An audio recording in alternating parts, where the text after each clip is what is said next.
Shalom, saya Kristi. Hari ini saya akan mempresentasikan pengantar untuk kitab Titus. Baiklah, saya akan memulainya dengan siapa penulis kitab Titus? Seperti yang kita ketahui, Paulus adalah penulis dari kitab Titus. Hal ini tertulis jelas dalam Titus 1 ayat 1 yang berbunyi, "Dari Paulus, hamba Allah dan Rasul Yesus Kristus." Siapakah Paulus itu?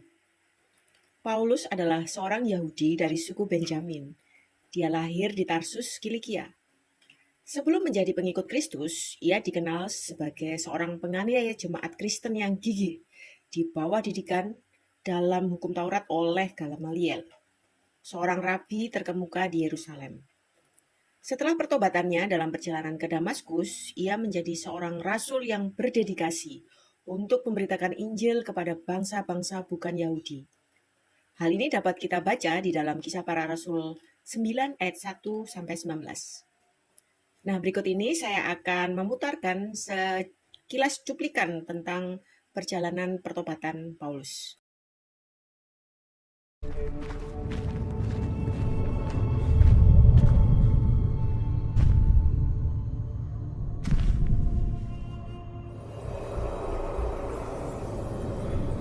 Saul. Saul, why do you persecute me? Who are you? I am Jesus, whom you persecute.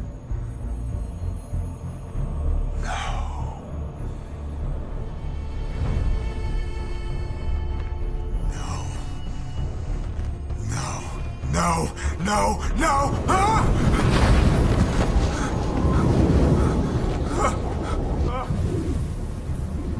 What do you want from me? What do you want from me? What do you want from me? Go into Damascus. You'll be told what to do.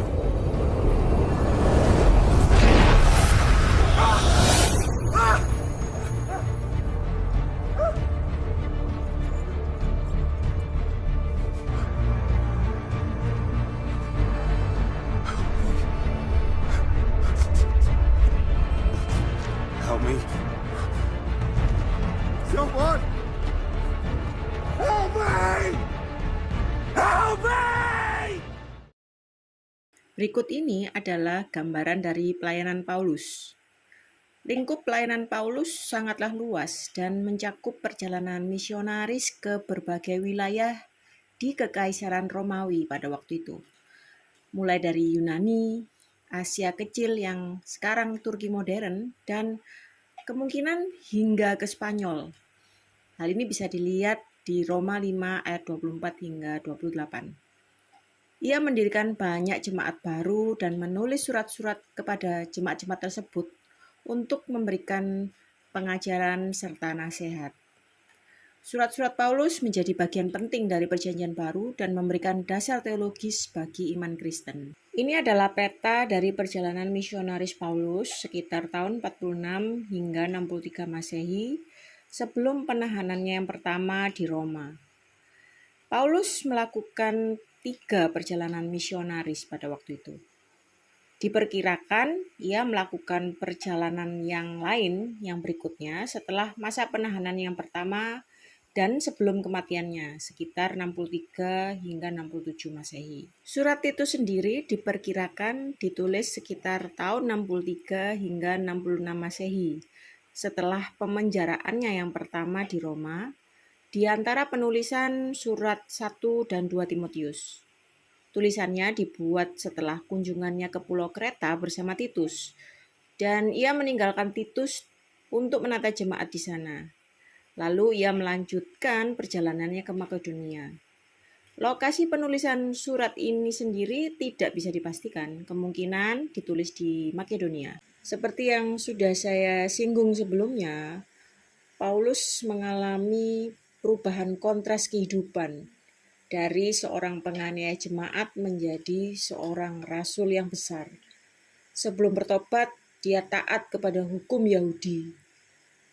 Dia adalah seorang penentang dan penganiaya jemaat.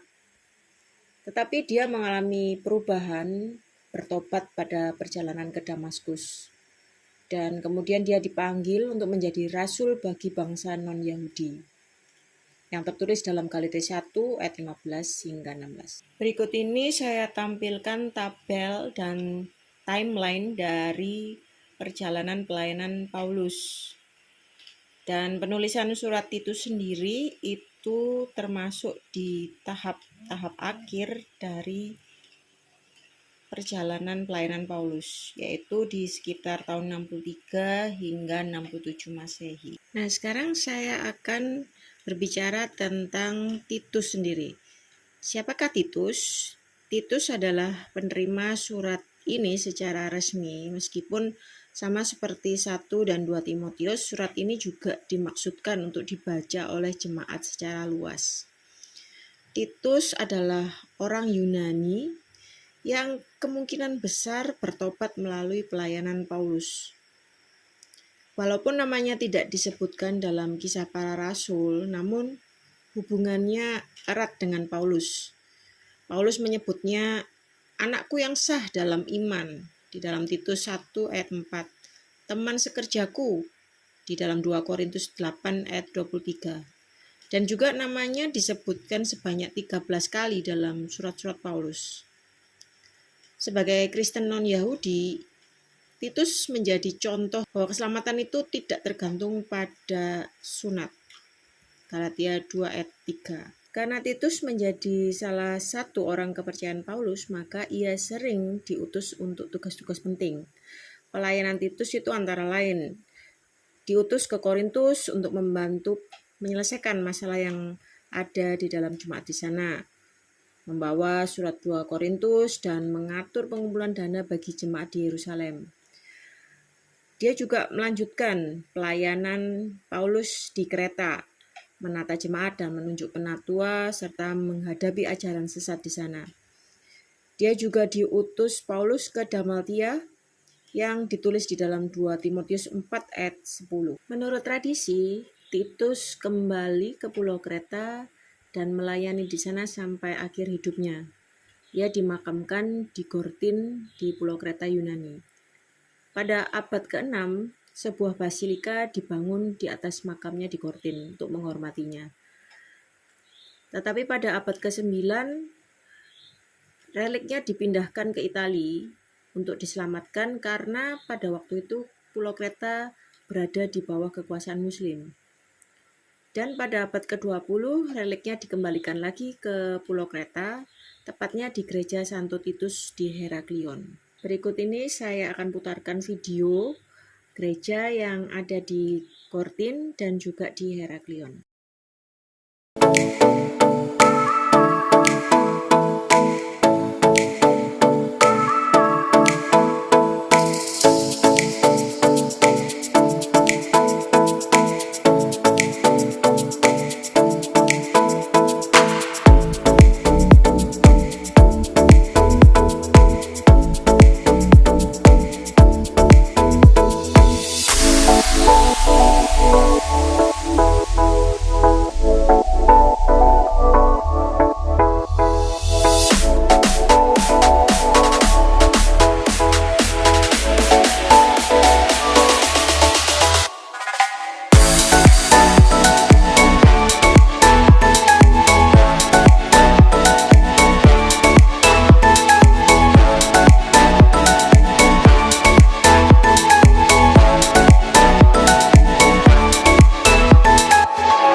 Di akhir surat Titus, Paulus meminta Titus datang menemuinya di Nikopolis, sebuah kota pelabuhan di pesisir Adriatik Yunani Barat. Nikopolis itu sendiri berarti kota kemenangan. Kota ini dibangun oleh Kaisar Romawi Octavianus pada waktu itu, yang juga dikenal sebagai Augustus Caesar. Kota ini dibangun untuk memperingati kemenangannya atas Marcus Antonius. Dan Raja Herodes Agung juga turut serta dalam pembangunan kota ini, dalam rangka untuk mendapatkan dukungan dari Octavianus. Salah satu peninggalan dari Nikopolis itu adalah Roman Odeon yang ada di gambar ini. Itu adalah sebuah teater yang dibangun pada abad ke-1 Masehi. Sekarang saya akan membahas latar belakang Pulau Kreta. Pulau Kreta adalah pulau terbesar di Laut Mediterania yang menghubungkan Yunani dan Asia Kecil. Pulau Kreta berbatasan dengan Laut Kreta, Laut Myrtoa, Laut Libya, Pulau Karpathos, dan Rodos. Pulau ini memiliki panjang kurang lebih 240 km dan lebar hingga 48 km. Kreta memiliki topografi yang beragam dengan pegunungan yang mencapai ketinggian 2.498 meter yang puncaknya di Gunung Ida, serta lembah-lembah subur di sepanjang pantai dan sungai kecil metropole di bagian selatan. Iklim Kreta adalah Mediterania dengan musim panas yang kering dan musim dingin yang sejuk. Kreta memiliki pelabuhan-pelabuhan penting yang menjadi pusat perdagangan maritim dan sejarah Mediterania Timur. Berikut adalah video cuplikan tentang Pulau Kreta.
Pulau Kreta memiliki sejarah peradaban yang panjang dan kaya, yang dimulai dengan peradaban Minoan pada zaman perunggu sekitar tahun 2700 hingga 1400 sebelum Masehi.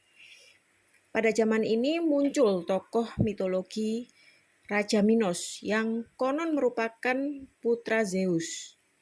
Dewa Zeus sendiri terkenal sesuai legenda lahir di Gunung Ida di Pulau Kreta ini. Peradaban Minoan dikenal karena seni dan arsitektur dan sistem perdagangannya yang maju. Salah satu peninggalannya adalah Istana Knossos, yang merupakan salah satu situs arkeologi yang paling penting di Pulau Kreta ini. Istana Knossos ini telah ditemukan dan digali oleh ahli arkeologi Sir Arthur Evans pada tahun 1900-an. Penemuan ini membuktikan bahwa Kreta merupakan pusat peradaban Mediterania pada masa awal. Setelah peradaban Minoan ini runtuh, Kreta dikuasai oleh berbagai kekuatan termasuk Mycenaean, Yunani, Romawi, Bizantium, Venesia, dan Ottoman. Berikut ini saya akan putarkan cuplikan tentang Istana Knossos.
Pulau Kreta berada di bawah kekuasaan Romawi dengan budaya Yunani Romawi. Orang Kreta dikenal pada waktu itu memiliki reputasi yang buruk. Paulus mengutip di dalam Titus 1 ayat 12 dari barisan puisi terkenal dari penyair Kreta, yaitu Epimenides yang hidup sekitar 600 sebelum Masehi, yang juga dipercaya sebagai nabi agama. Kutipannya berkata, orang Kreta selalu pembohong, binatang buas, dan pelahap yang malas. Namun, meski demikian, masih ada orang-orang jujur dan saleh di antara penduduk Kreta. Kekristenan sendiri masuk ke Kreta kemungkinan besar melalui orang-orang Yahudi yang bertobat setelah Pantekosta. Ada di Kisah Para Rasul 2 ayat 11. Namun mereka menghadapi berbagai tantangan termasuk kurangnya organisasi, perilaku anggota yang kurang baik, dan ajaran sesat yang disebarkan oleh guru-guru palsu dan juga kelompok Yudaisme legalistik yang mengacaukan ajaran. Karena itu Paulus menugaskan Titus untuk mengatasi masalah-masalah yang ada di sana. Seperti yang sudah saya singgung sebelumnya, bahwa kitab Titus ini termasuk dalam kategori surat penggembalaan bersama dengan kelompok surat 1 dan 2 Timotius. Meskipun surat ini ditujukan kepada Titus, namun surat ini juga dimaksudkan untuk dibaca oleh jemaat secara luas. Tujuan Paulus menulis surat ini kepada Titus terutama adalah untuk, yang pertama, memberikan pengarahan kepada Titus tentang bagaimana menata jemaat-jemaat di Kreta dan menetapkan penetua-penetua yang berkualitas. Yang kedua, memperingatkan tentang bahaya ajaran sesat dan membungkam guru-guru palsu. Yang ketiga, memberikan pengajaran dan mendorong jemaat untuk berperilaku saleh sesuai dengan peranan kelompok-kelompok mereka di dalam jemaat. Yang keempat, mengingatkan bahwa kehidupan yang benar adalah buah dari seseorang yang telah menerima kasih karunia Allah. Yang kelima, meminta Titus secara pribadi menemui Paulus setelah digantikan oleh Artemas dan Tikitus. Garis besar dari kitab Titus itu sendiri terdiri dari yang pertama, salam pembuka di pasal 1 ayat 1 sampai dengan 4. Yang kedua, syarat penetua di dalam pasal 1 ayat 5 sampai 9. Yang ketiga, ciri-ciri pengajar palsu di pasal 1 ayat 10 sampai 16. Yang keempat, nasihat hidup saleh di pasal yang kedua ayat 1 hingga yang ke-10. Yang kelima, peran anugerah bagi hidup yang berkenan di pasal 2 ayat yang 11 hingga pasal yang 3 ayat yang 11. Yang terakhir adalah petunjuk akhir dan salam di pasal yang ketiga ayat 12 hingga 15. Dalam kitab Titus ini, selain mengemukakan syarat penetua, ciri pengajar palsu, dan juga petunjuk dan nasihat hidup saleh bagi beberapa golongan, Paulus juga mengingatkan tentang kasih karunia Allah yang telah menyelamatkan. Sebab hanya melalui kasih karunia dan karya Roh Kudus saja manusia dibenarkan dan dimampukan untuk memiliki kehidupan yang saleh. Paulus menutup dengan ajakan agar umat Allah senantiasa rajin berbuat baik sebagai bukti nyata dari iman yang hidup dan kasih karunia yang mengubahkan. Berikut ini adalah ilustrasi dari ringkasan kitab Titus. Ada 3 hal yang dikemukakan di dalam surat ini. Yang pertama, Titus diingatkan mengenai sifat-sifat orang yang boleh menjadi pemimpin jemaat. Hal itu dikemukakan terutama karena kelakuan orang-orang di Kreta banyak yang jahat. Kedua, Titus dinasihati mengenai bagaimana seharusnya ia mengajar setiap golongan orang yang menjadi anggota jemaat itu, yaitu golongan laki-laki dan wanita yang sudah tua, yang seharusnya mengajar pula orang-orang yang lebih muda dari mereka, golongan-golongan orang muda, dan golongan hamba-hamba. Akhirnya, Titus diajar mengenai bagaimana seharusnya kelakuan orang Kristen. Yang paling penting ialah orang Kristen harus peramah dan suka damai. Jangan membenci orang, jangan suka bertengkar atau menimbulkan perpecahan. Secara keseluruhan, surat Titus ini memperlihatkan bahwa iman sejati tidak pernah terpisah dari praktek hidup yang saleh. Ajaran yang benar selalu menghasilkan tindakan yang benar. Kasih karunia Allah tidak hanya menyelamatkan, tetapi juga membentuk karakter dan tanggung jawab sosial orang percaya.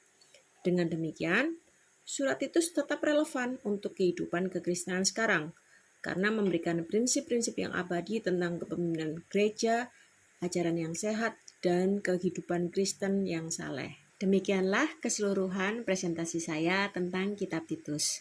Terima kasih sudah mendengarkan sampai pada bagian akhir ini. Tuhan Yesus memberkati.